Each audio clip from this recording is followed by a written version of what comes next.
जय माता दी।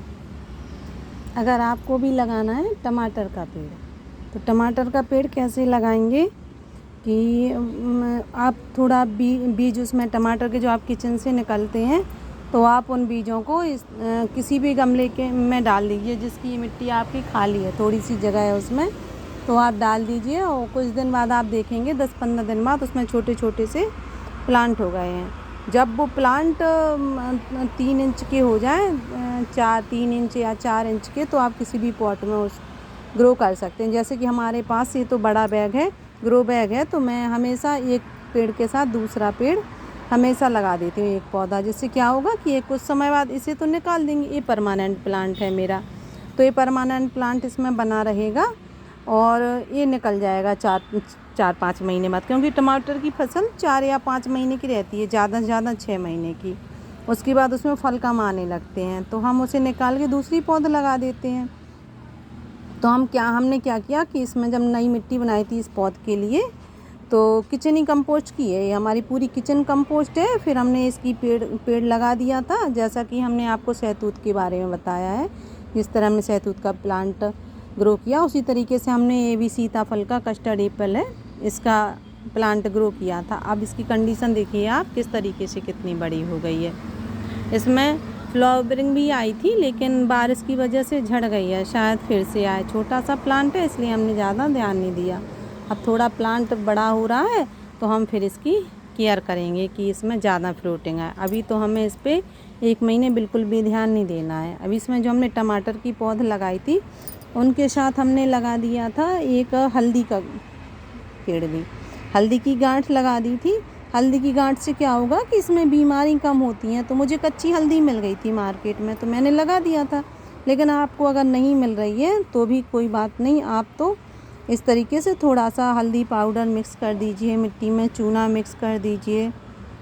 और अगर आपको नीम के पत्ते मिल जाते हैं तो इसकी मिट्टी में आप नीम के पत्ते भी दबा दीजिए चारों तरफ से। उससे क्या होगा कि मिट्टी में नीम के पत्ते से बीमारियां कम आती हैं और पेड़ भी हेल्दी रहता है। तो हमने इसमें टमाटर का पेड़ लगा दिया था करीब 1 महीने पहले। अब 1 महीने में आप देख सकते हैं कि इसकी ग्रोथ कितनी हो गई है। ये फ्लावरिंग भी देने लगा है और छोटे छोटे से फ्रूट भी बनने लगे हैं। लेकिन क्या हुआ, अब इसमें साथ में ये मिलीबग का अटैक होता है इसमें, टमाटर के पेड़ में इस तरीके से सफ़ेद सफ़ेद एक कीड़ा लग जाता है। तो आप अगर रूटीन में देखते रहते हैं, हम तो इसके लिए कभी कुछ नहीं करते, कोई भी दवाई भी यूज़ नहीं करते हैं अपने पेड़ों में, केमिकल तो बिल्कुल भी यूज़ नहीं करते। अगर कभी मन है तो नीम स्प्रे कर देते हैं, वो भी हमेशा नहीं करते, 1 महीने में 2 महीने में। वैसे हमेशा 8 दिन में करना चाहिए अगर आप नए बिगनर हैं तो। अगर आपने नई शुरुआत की है फसल उगाने की तो आप कर सकते हैं। तो आप नीम के पत्तों का पानी बना लीजिए, वो हम आपको अगली वीडियो में बताएंगे कि नीम का पानी कैसे बनता है। उसका हम स्प्रे करते रहेंगे तो भी ये काफ़ी हद तक चले जाते हैं। अगर आप वाटरिंग कर रहे हैं तो आप बॉल से अगर वाटरिंग कर रहे हैं तो उसकी बोतल से स्प्रे कर दीजिए, तो ये सब हट जाते हैं धीरे धीरे। ऐसे पेड़ हटा के और नीचे से आप वाटरिंग कर दीजिए तो सब हट जाएंगे। इन्हें मिलीबग बोलते हैं। जब ये हट जाएंगे तो आपका पेड़ हेल्दी रहेगा। अब इसमें तो हमने अभी मिट्टी बनाई थी 2 महीने पहले, तो इसकी मिट्टी तो इतनी हेल्दी है कि अब आप इसमें 1 साल भी अगर कोई खाद नहीं डाले तो भी इसमें हम इतनी फ्रूटिंग लेंगे कि ये टमाटर का पेड़ अच्छा घना हो जाएगा, बड़ा हो जाएगा और खूब सारी फ्रूटिंग देगा। ये चेरी टमाटर का फ्रूट है, हमारा प्लांट है। हमने इसे चेरी टमाटर के लगाया था कि इसकी चटनी बहुत टेस्टी बनती है, इसलिए हमने ये प्लांट लगाए थे। इसमें 2, एक ये लगाया था और एक ये लगाया था, 2 लगाए थे इसमें हमने प्लांट। तो 2 प्लांट लगाए थे। अब एक इतना घना हो गया तो हम इसमें कुछ नहीं करेंगे, बस हम थोड़ा सा लिक्विड जो कंपोस्ट होती है किचन की, केलों का छिकला और प्याज के छिलके से एक कंपोस्ट बनती है। तो वो आप हमारे उसमें वीडियो में जाइए तो उसमें बताया जाएगा कि केले का छिलके से और उसमें आलू के छिलके से और केले के छिलके से कैसे कंपोस्ट बनती है। इसके लिए बहुत अच्छी कंपोस्ट है, समझ लो वो। तो बस आप उसमें वो डाल दीजिए, थोड़ा सा इतना सा हल्दी का पाउडर डाल दीजिए और बस कंपोस्ट आपकी तैयार। कंपोस्ट टी बोल देंगे उसे हम। और बस इसकी जड़ों में दे दीजिए, रोज़ाना नहीं देना है, कम से कम बस केवल 15 दिन में, क्योंकि इसमें ऑलरेडी इतनी खाद पड़ी है कि ये पेड़ तो वैसे भी अगर आप नहीं भी डालेंगे ना तो भी खूब अच्छी ग्रोथ करेगा, खूब फलेगा।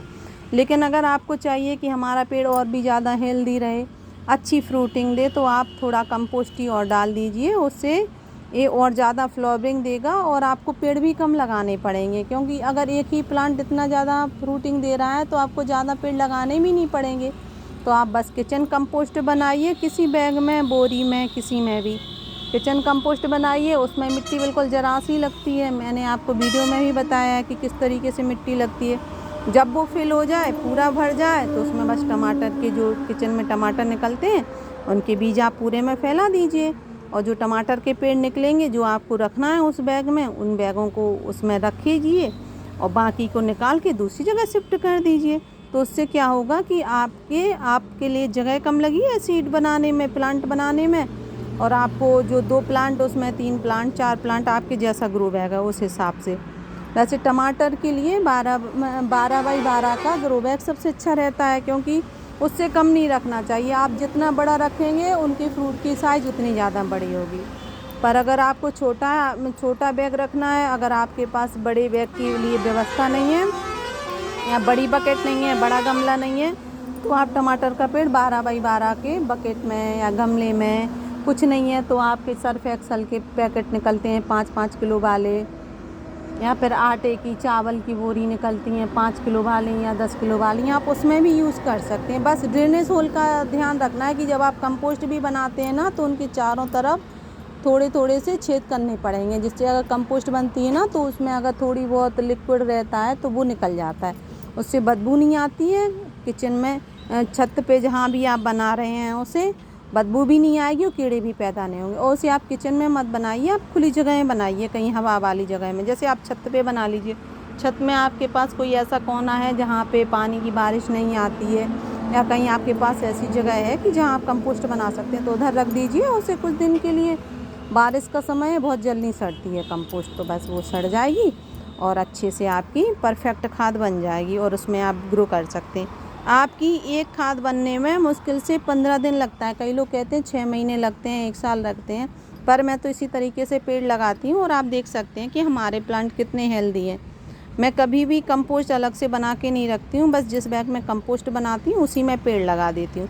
बस नीचे कंपोस्ट बनती रहती है, ऊपर प्लांट ग्रो रहता है, उसे नीचे की कंपोस्ट से खाद मिलती रहती है, और जब हम वो पेड़ ख़त्म करते हैं ना, तो नीचे से बिल्कुल ब्लैक गोल्ड मिलता है हमें, काले कलर की खाद मिलेगी। वो सबसे अच्छी खाद है दुनिया की, समझ लीजिए। वो उसे आप थोड़ी धूप में रख दीजिए और कहीं भी किसी भी पेड़ में डाल दीजिए, फिर आप अपने पेड़ों की ग्रोथ देखिए कि कितनी ज़्यादा हो सकती है। प्लीज़, अगर आपको टमाटर का पेड़ लगाना है तो आप बिना खर्चे के इस तरीके से घर की कंपोस्ट से, घर ही की हर चीज़ है इसमें, कुछ भी आपको बाहर से नहीं खरीदना है और आप बना सकते हैं। प्लीज़ अगर आपको हमारी अगर वीडियो अच्छी लगती हो तो लाइक, शेयर एंड सब्सक्राइब ज़रूर कीजिए। Thank you.